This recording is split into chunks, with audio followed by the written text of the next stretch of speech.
I think this guy is looking in his rearview mirror thinking, why am I not in front there with him? And here's the reason why. There's a line down here which has stop clearly written all over it, and the crossing for pedestrians over there. No one seems to want to follow it though. Okay, so since I'm not going anywhere anytime soon, I guess I'll start this vlog. Good evening everyone, and thank you for coming back to my channel and watching my videos. In today's video, like I had promised a few months ago when I had changed the tires on my R15, I promised you guys a review of the tires once I've got enough kilometers done on it.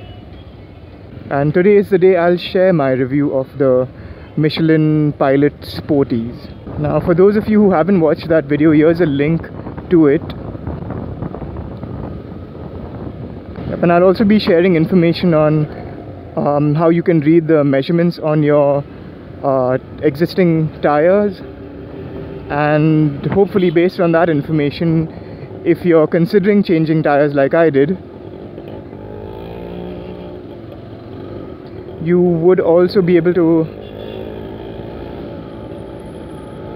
pick a tire that suits your motorcycle without compromising on handling, on reliability and safety, most importantly. So firstly, to share a review of the Michelin Pilot Sporties, and I'm running them both in the front and at the rear as well. The tire is excellent for dry conditions, and I've bought the tires just at the end of the rains here in Mumbai, and they've been holding up pretty well. So I haven't had an instance where the tire has skid while cornering. I haven't had any handling issues with the bike. One thing I did notice though was the fact that it did make the bike a little less what's the word I'm looking for here? A little less nimble in traffic. So it took a little effort to move the bike around, but it's not something I'm really concerned about. Yeah, so that really doesn't affect me much because I don't flick my bike around in traffic and shit, and I don't really lean into corners, so it's not something I'm really concerned about. Yep, this seems like a good spot to start the review. Yeah, so the Pilot Sporties have been excellent in terms of grip in dry conditions. The cornering of the bike has been affected a little bit, considering I've picked a wider rear and front tire. It's just wider by 10 millimeters, both front and rear, but it does make a difference nevertheless. Yeah, and besides that, I think the tires are brilliant. The only downside I've noticed so far is in wet conditions, it doesn't hold up as well as the MRF zappers which I had prior to this, which came as stock tires on the R15. And if you watch the other video where I actually talk about why I had to switch over to Michelin's, you'll know that it's very hard to find those stock tires anymore.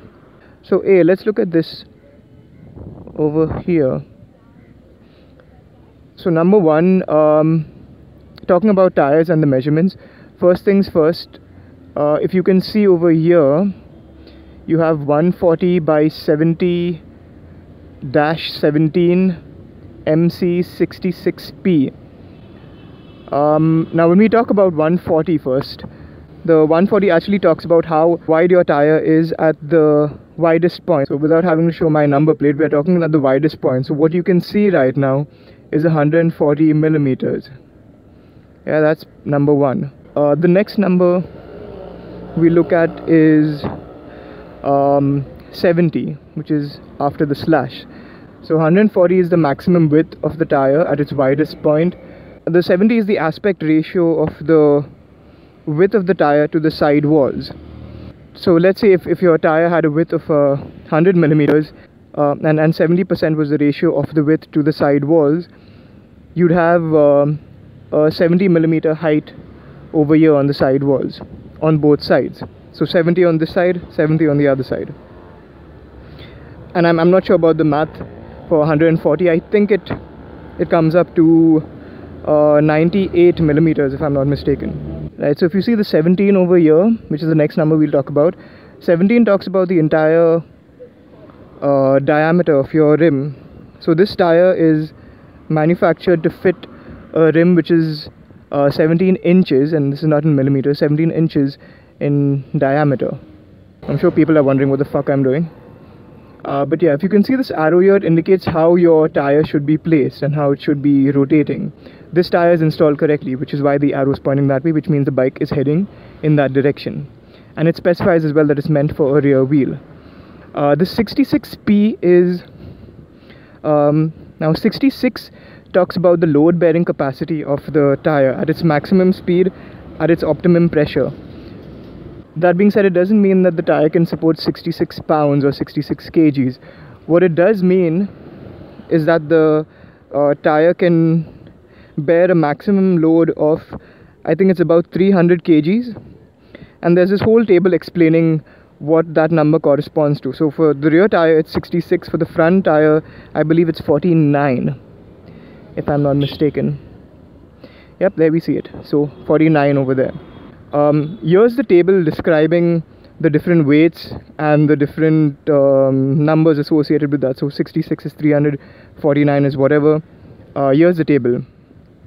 And the final piece of the puzzle is this P over here. P indicates the maximum speed at which you should be operating that tire at. Now I've had a look at the table, and that P over there indicates the tire can operate at a maximum speed of 150 kilometers an hour. And that's a similar rating, I believe, for the front tire as well.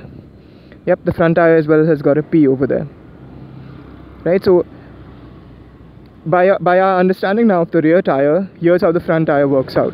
90 indicates the width of your tires at the widest part. The other 90 now after the slash indicates the ratio of the side walls to your maximum widest point. That's how you do the math, right? 90% of 90 and you'll get the actual millimeter measurement of your side walls on both sides. 17, which is after the dash, indicates the diameter of the rim which this tire is made for.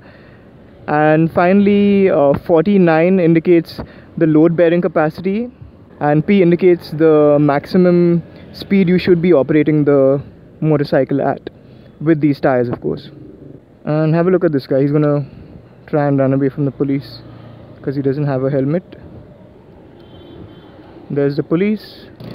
So he's heading in the wrong direction. MH02FA8768.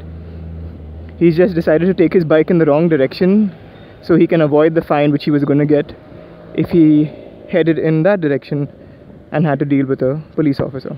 So I've been getting a lot of questions recently about what's the widest tire I can put on my motorcycle, and I hope this vlog today has given you an understanding of how to read the measurements firstly, and based on that understanding you can have a look at what tires are available out there and which ones would suit your bike. Now that's it from me. Thanks for watching this video. Do subscribe if you haven't already. I'm gonna make a few more videos like this going forward, and please leave a like on the video if you have found this video informative. It really helps my YouTube channel grow, and it'll probably help another biker out as well who's not really familiar with the tires and how to read them. Yeah, thanks, and ride safe everyone. It's a freaking jungle out there.